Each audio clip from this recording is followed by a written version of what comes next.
sekarang mengajar di MTSN 3 Pasaman Barat di Pinali. MTS 3 Pasaman Barat. Mulai aktif menulis sejak 2 tahun yang lalu. 2 tahun yang lalu. Iya deh Bu ya. Tapi alhamdulillah udah berapa buku nih yang udah Ibu hasilkan? Kalau untuk buku tunggal baru 1. Baru 1. Kalau untuk antologi atau karya bersama sudah 20 buku. 20 buah ya Bu ya. Masya Allah. Ini nih yang patut ditiru sama pemuda Pasaman Barat nih. Udah ibu gurunya cakep, bisa juga menulis gitu ya, menghasilkan karya-karya yang mungkin bisa menginspirasi. Kira-kira nih Bu ya, karena kan kita temanya ini adalah cerita rakyat dan mendongeng. Kira-kira ada nggak sih perbedaan menurut Ibu menulis buku antologi atau buku apa gitu yang Ibu hasilkan gitu? Ada nggak kesulitan gitu? Beda cara nulis atau gimana nih? Kalau cerita rakyat atau legenda ini kan, dia sudah ada di lingkungan kita, sudah kita tahu cerita ini mungkin dari cerita lisan orang tua kita, nenek kita. Cuma kalau kita tuliskan lagi, maka kita perlu mencari sumber, mewawancarai, kemudian bukti-bukti fisik mungkin atau kemiripan-kemiripan dari tokoh yang ada dalam legenda tersebut. Jadi kita menuliskan kembali cerita lisan itu agar tidak hilang sehingga dalam bentuk buku. Oh gitu ya Bu ya. Ini kan penting juga nih ya Bu cerita rakyat. Karena kan generasi muda tuh atau generasi yang akan datang tuh mesti tahu nih ya cerita-cerita zaman-zaman neneknya gitu kan. Ini penting kan, harus dikenakan sama generasi muda nih Bu ya. Nah untuk kalau mendongeng sendiri nih gimana nih Bu? Kalau mendongeng sendiri kan itu juga tradisi kita ya. Mungkin bisa tradisi lisan di keluarga kita, ataupun juga di sekolah juga ada dongeng dalam bahasa Indonesia, dalam pelajaran bahasa Indonesia. Jadi itu mungkin setelah ada bukunya, lalu kita bisa bacakan dalam bentuk dongeng tersebut. Walaupun dongeng tersebut juga bagian dari cerita rakyat atau legenda. Oh, hampir-hampir mirip gitu ya, ya? Iya deh. Tapi kalau misalnya dilihat dari kriteria cerita rakyat sama dongeng ini tentu ada perbedaan ya kan Bu. Dan juga kalau misalnya kita menceritakan ke generasi muda tuh kayaknya ada anak-anak nih ya suka nih kalau di sekolah PAUD kan suka diceritain, Bu ceritain dong cerita contohnya Kasih Kancil gitu kan Bu. Itu gimana tuh Bu kalau misalnya itu contoh, kalau misalnya cerita-cerita dongeng itu bisa menarik di anak-anak tuh gimana Bu? Untuk diceritakan kembali, kalau misalnya untuk tingkat dasar atau TK, kita mungkin membaca dengan ekspresi gitu ya, dengan ekspresi, dengan memperlihatkan mimik kita, memperlihatkan bagaimana berlari, bagaimana tokohnya berlari, kita mencontohkan itu kalau yang mendongeng. Sedangkan dongeng cerita binatang atau cerita hewan itu sendiri adalah bagian dari cerita rakyat itu. Karena dia ada beberapa jenisnya gitu ya. Yang termasuk dongeng itu adalah mitis, legenda, hikayat, dan cerita hewan atau cerita binatang. Berarti kalau misalnya kita ceritain dongeng ini ada juga jenis-jenisnya berarti ya Bu ya. Kalau misalnya kita ceritain ke anak nih cocoknya cerita yang tentang bagaimana, seperti itu harus milih-milih juga berarti ya Bu ya. Iya, karena kan ada nilai moral dalam suatu cerita itu yang akan kita sampaikan kepada anak-anak.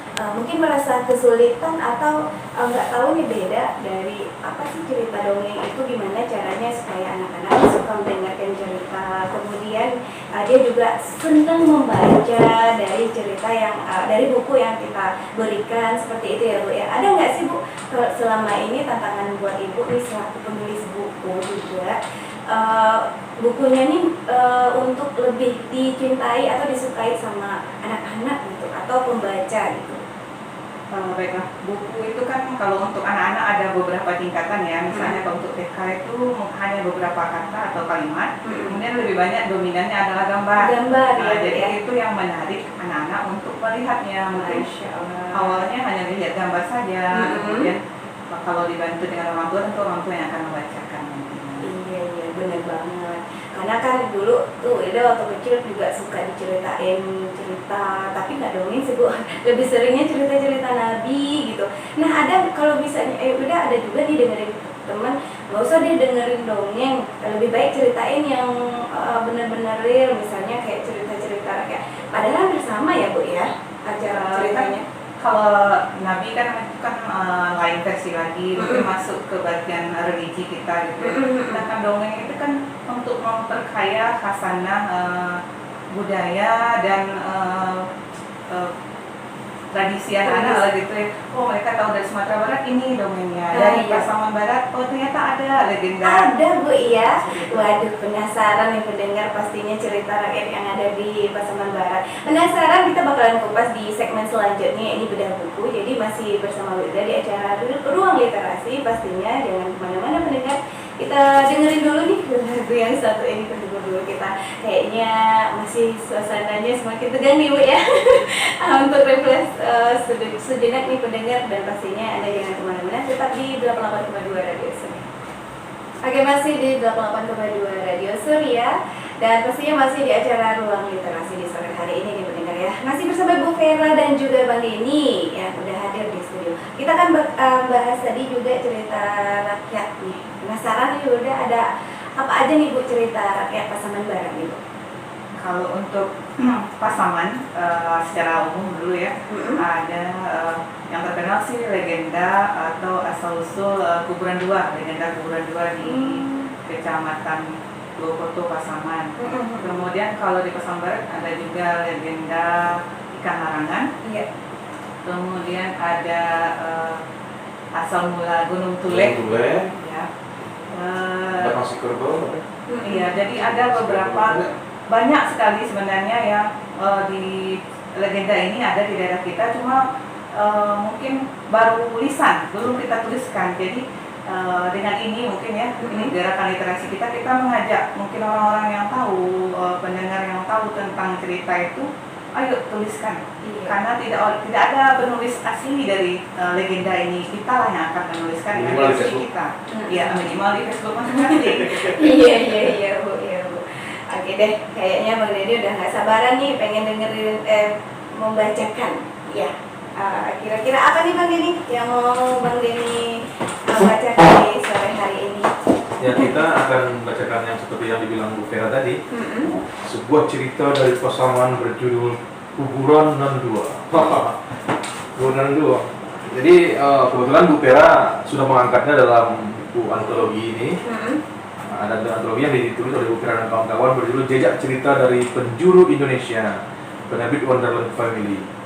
Nah, rupanya cerita Kuburan Nandua itu masuk di sini. Iya. Masuk di bukunya. Nah, kita coba bacakan untuk pendengar kita sore ini ya. Iya. Kisah Kuburan Dua.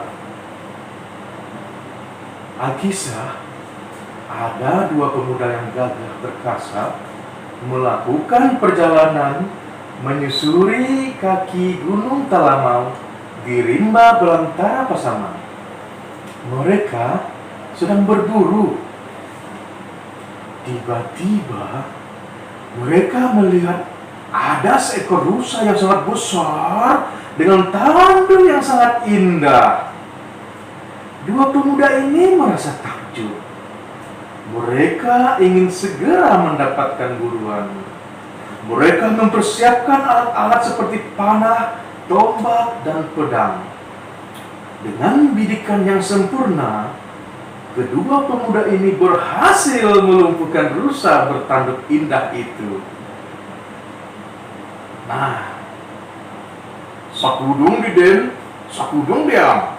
Kapalonyo kita bagi dua, kata pemuda dengan bahasa Minang, yang artinya sebagian untukmu, sebagian untukku. Kepalanya kita bagi dua. Ternyata pemuda satu lagi tidak bisa bahasa Minang. Ia pun berkata dalam bahasa Melayu, "Iya, sabariba dia, uluna kita bagi dua." Artinya sama dengan perkataan orang Minang tadi. Sebagian untukmu, sebagian untukku. Kepalanya kita bagi dua. Pemuda Minang pun tidak mengerti dengan bahasa Mandailing, sehingga terjadi salah pengertian antara keduanya.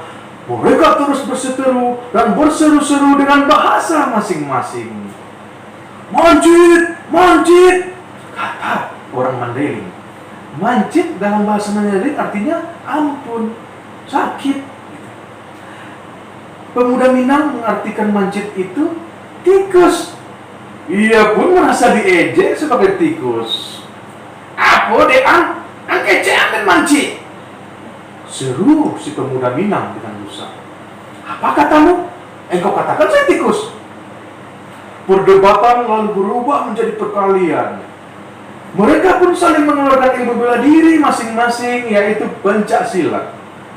Di tengah pertarungan mereka, tiba-tiba datanglah serombongan pemburu lain. Stop, stop, hentikan. Kenapa kalian berkelahi? Tanya seorang tetua di antara rombongan itu. Dua orang pemuda ini pun menceritakan asal mula pertikaian mereka. Nah, baiklah. Aku akan membantu kalian membagi rusa ini, ujar pemuka masyarakat itu seraya memotong dua bagian tubuh rusa itu persis sama besar. Supaya adil, tinggalkanlah kepala rusa ini di sini, biar aku kubur. Penanda bagi kalian untuk tidak pernah salah paham lagi.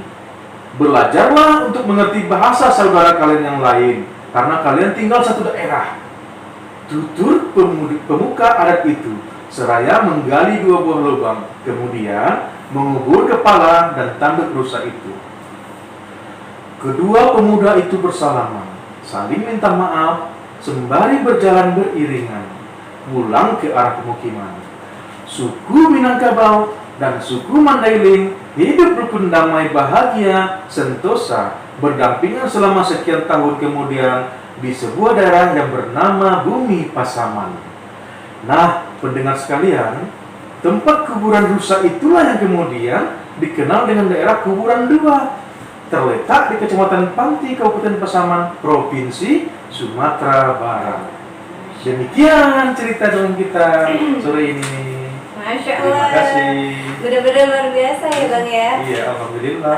Ternyata dengan buku ini itu sangat bisa memberitahu nih, ternyata di Pasaman ataupun Pasaman Barat di banyak suku yang Iya. terdiri dari suku. Jadi kita harus hidup damai, rukun seperti itu ya. Saling Bang, ya. mengisi. Saling mengisi. Saling Nah, harapan Abang nih sebagai ketua juga dari forum literasi, pegiat forum literasi. Ya. Pasaman Barat, harapan ke depan nih Bang untuk mungkin kayak Ibu Vera atau bermunculan lagi atau kayak mana nih? Oh iya, jelas. Oh, kita ingin banyak penulis citranya ini muncul, menggali kearifan lokalnya masing-masing yang disimpan di dalam, mungkin dalam kaumnya gitu, Iya. di sukunya gitu. Karena di literasi ini dongeng citranya ini bagian dari namanya emergent literasi gitu. Emergent literasi ya atau Bang ya? literasi darurat istilahnya, yang memang diperuntukkan untuk menggali minat dan membuat anak-anak menyukai buku dan membaca gitu. Iya benar. Jadi sambil cerita, sambil mengenal budaya, bahasa seperti itu ya Bang. Iya. Masya Allah, luar biasa nih. Jadi manfaat membaca dan juga untuk menginspirasi pendengar juga nih di rumah ya, mungkin selama ini nggak tahu nih Bang gimana cara menulis cerita dongeng ini atau kayak mana. Mungkin Ibu Vera bisa memberikan, karena dia udah menghasilkan buku berupa tulisan beliau di buku tersebut. Nah, bagaimana nih Bu?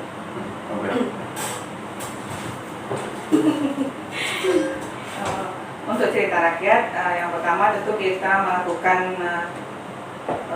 mencari sumber.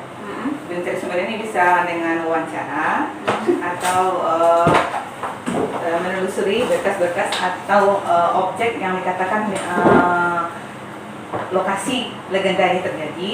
Kemudian nanti kita sebagai penulis adalah tugas kita meramu cerita ini. Mungkin versi A lain lagi, versi B lain lagi. Maka yang kita tuliskan adalah versi yang kita sendiri. Ada yang kita tuliskan sehingga ada nilai moralnya yang akan didapatkan dari anak. Oh, ini nilainya adalah persaudaraan, ini ada nilainya adalah pertemanan, seperti itu. Iya benar. Aduh, mudah-mudahan ini acara yang bermanfaat untuk Anda nih pendengar di rumah ya.